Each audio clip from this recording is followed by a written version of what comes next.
What happens when one heartbeat becomes two, when a single dream suddenly doubles in size, weight, and meaning?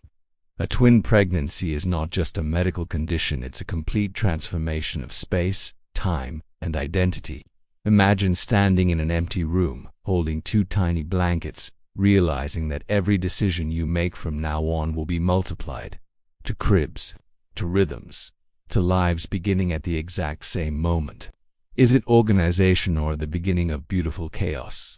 This is the story behind the scenes, where excitement meets uncertainty, and where every choice, no matter how small, carries twice the emotion. Because preparing for twins isn't just about furniture, it's about preparing your heart for a life that will never be singular again. Preparing for a twin pregnancy is a journey unlike any other, filled with questions that don't always have clear answers and emotions that often come in waves. In this video, we're diving deep into the real experience of setting up two cribs in the same room, exploring whether it leads to harmony or chaos, and uncovering the practical and emotional layers behind every decision. From layout dilemmas to the silent moments of reflection, this is the story no one fully tells. If you're expecting twins, planning for them, or simply curious about the realities behind the scenes, this video is for you. Make sure to subscribe, like, and stay until the end, because what you'll discover might completely change how you see preparation, parenting, and the meaning of sharing life from the very beginning. The moment the idea of two cribs enters your mind, everything shifts from abstract anticipation to tangible reality. And suddenly the room that once felt spacious begins to shrink under the weight of what it must now hold, not just in physical objects but in expectations, fears, and dreams that multiply with each passing day, making you realize that preparing for twins is not simply doubling a checklist but redefining the very structure of your environment and your sense of control. The walls seem closer, the corners more significant, and every inch becomes a question of purpose, as you begin to imagine where each crib will stand and how each baby will exist within the same shared space without losing their individuality or overwhelming your ability to maintain order. As the planning begins, measurements become more than numbers. They become symbols of possibility and limitation, forcing you to confront the reality that organization is not about perfection but about compromise, where every piece of furniture must justify its presence and every arrangement must serve both function and comfort. The placement of two cribs side by side may seem symmetrical and calming, yet it also raises concerns about accessibility, movement, and the inevitable nights when both babies cry at once, challenging the idea that symmetry equals peace and suggesting instead that true organization might look asymmetrical, dynamic, and constantly evolving as the needs of the babies change. Beyond the physical layout, there is an emotional architecture being built simultaneously, one that cannot be measured with tape or drawn on paper, where each decision carries an invisible weight tied to hopes of being enough, of creating a space that nurtures both children equally while also supporting your own capacity to care for them, without losing yourself in the process.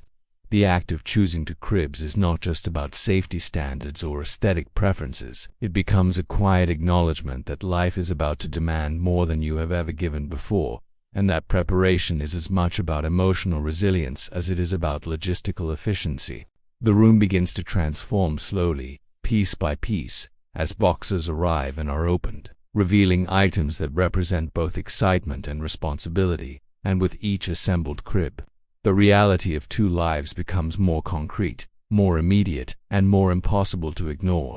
There is a strange duality in this process, where joy and anxiety coexist in equal measure, creating a tension that fuels your determination to get everything right, while also reminding you that perfection is an illusion that will quickly dissolve once the babies arrive and begin to shape the space in ways no plan could predict. Choosing where each crib will be placed often becomes a surprisingly emotional decision, as you begin to imagine the personalities of the babies who are not yet born, assigning meaning to positions within the room as if proximity to a window or distance from the door could somehow influence their comfort or their connection to the world outside.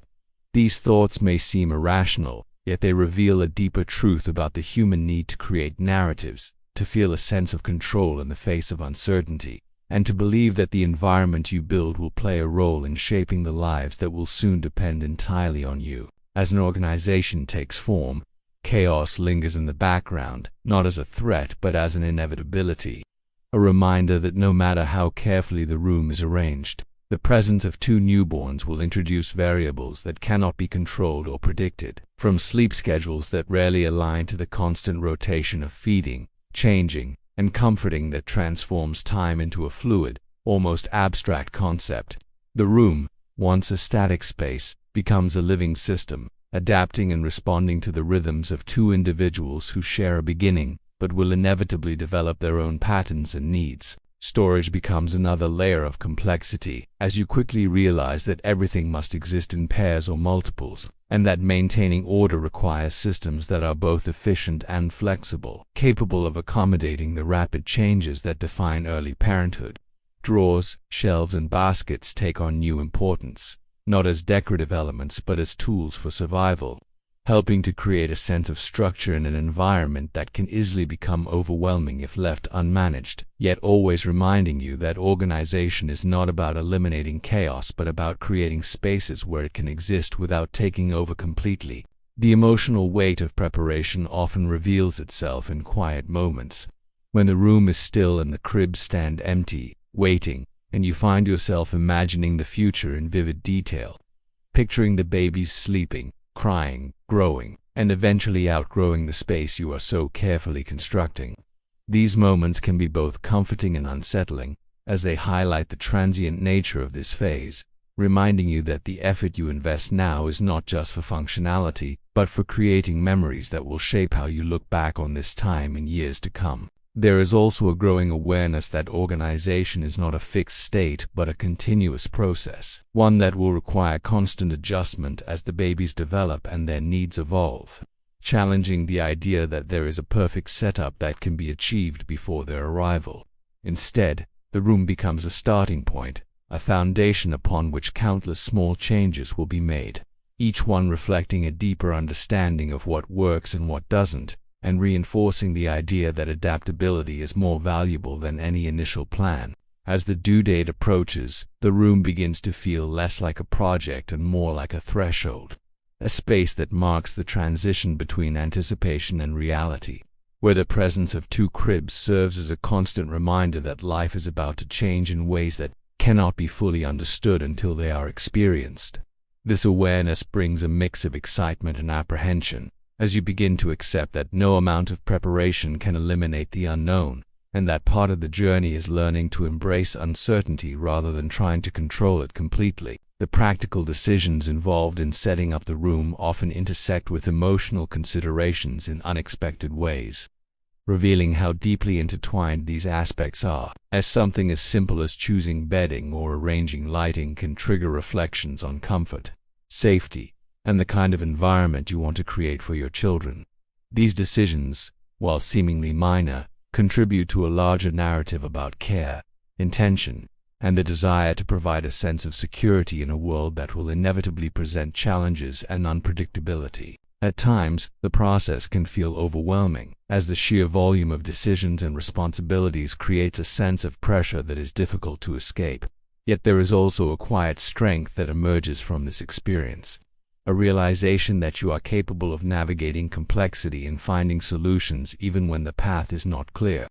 This strength is not always visible in grand gestures but often appears in small, consistent actions that gradually bring order to the space and confidence to your mindset. The presence of two cribs also introduces questions about individuality and connection, as you consider how to create a shared environment that supports both unity and distinction, allowing each child to develop their own identity while also fostering a sense of closeness that comes from sharing the earliest stages of life. This balance is not something that can be perfectly engineered, yet the intention behind it influences the way the room is arranged and the choices that are made, reflecting a deeper understanding of the complexities of raising twins. As the room nears completion, there is a sense of accomplishment that is both satisfying and incomplete, as you recognize that the true test of your preparation will only begin once the babies arrive and the theoretical becomes practical.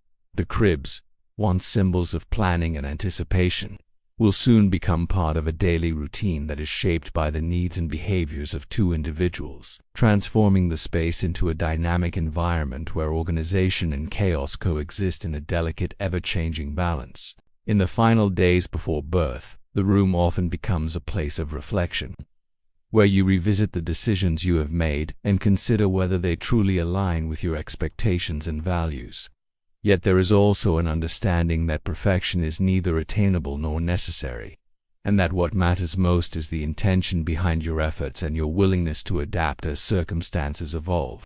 This perspective allows you to approach the experience with a sense of openness rather than rigid expectations, creating space for growth and learning. The concept of chaos begins to shift during this time, moving from something to be avoided to something to be understood and integrated. As you realize that it is not the absence of disorder that defines a successful environment, but the ability to function and find meaning within it.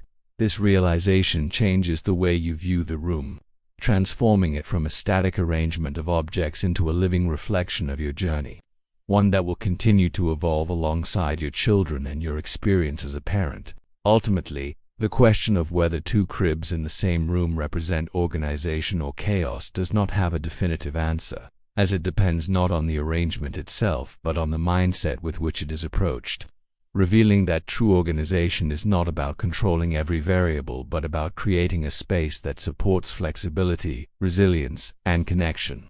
In this sense, the room becomes more than a physical environment. It becomes a symbol of your readiness to embrace a life that is inherently unpredictable yet deeply meaningful. In the end, preparing a room for twins is less about achieving perfect organization and more about learning to coexist with a new kind of beautiful chaos. Two cribs standing side by side are not just pieces of furniture, they are a quiet promise that life will never be the same again. And maybe that's the point. Because within the uncertainty, the sleepless nights, and the constant adjustments, there is something extraordinary being built. A space filled with love, resilience, and shared beginnings. The real question was never whether it would be organized or chaotic, but whether you are ready to grow alongside it. And the truth is, you don't have to be ready, you just have to be willing.